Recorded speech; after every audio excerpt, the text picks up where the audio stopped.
পয়গম্বর বলেন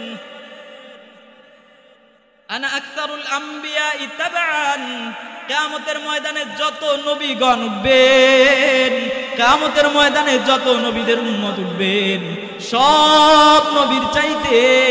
বেশি অনুসারী, বেশি উম্মত নিয়ে কিয়ামতের ময়দানে আল্লাহর সামনে আমি পয়গম্বর মুহাম্মদুর রাসূলুল্লাহ আল্লাহর কাছ থেকে সুপারিশ করাইয়া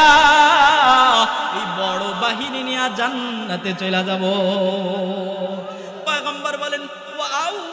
আনা আউয়ালু মান ইয়াকরাউ বাবাল জান্নাহ, কিয়ামতের ময়দানে যখন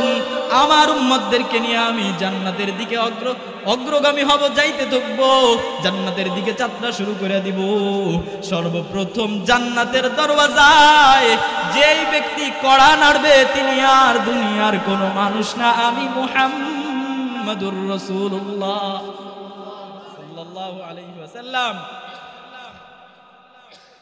পয়গম্বর আরবি সাল্লাল্লাহু আলাইহি ওয়াসাল্লাম আরো বলেন, মিশকাত শরীফের 5743 নম্বর হাদিস, আন আনাস রাদিয়াল্লাহু তাআলা আনহু قال قال النبي صلى الله عليه وسلم آتي باب الجنة يوم القيامة, কিয়ামতের ময়দানে জান্নাতের দরওয়াজার কাছে আমারে নিয়ে যাওয়া হবে। জান্নাতের দরওয়াজার কাছে আমি যখন যাব, জান্নাতের দরওয়াজার কাছে আমি যাওয়ার পর জান্নাতের দরওয়াজার প্রহরী যে তার কাছে